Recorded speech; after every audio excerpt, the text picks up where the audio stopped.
Okay, so instead of the watercolors, we're going to use the Inktense, which is very similar because you're going to wet this with some water, and it's ink, so it's permanent. So wherever you draw this, it's permanent, so just be careful. If you're too scared to use it, just use normal watercolors. So of course I have the masking fluid in there, and I will just remove that later and then just soften those little pencil markings.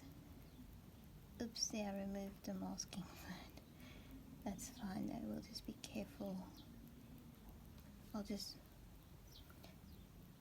add a little bit more in there.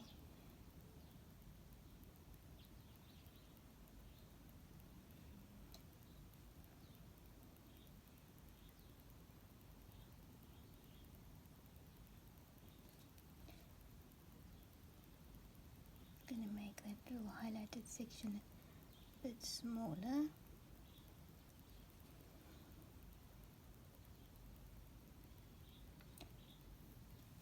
Worst case scenario, if we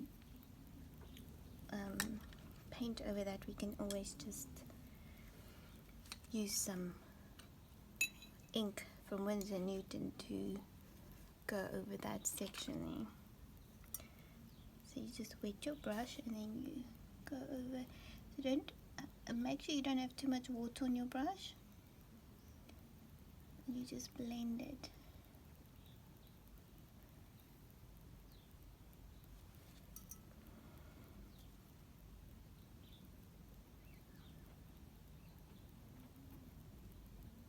With your watercolor brush.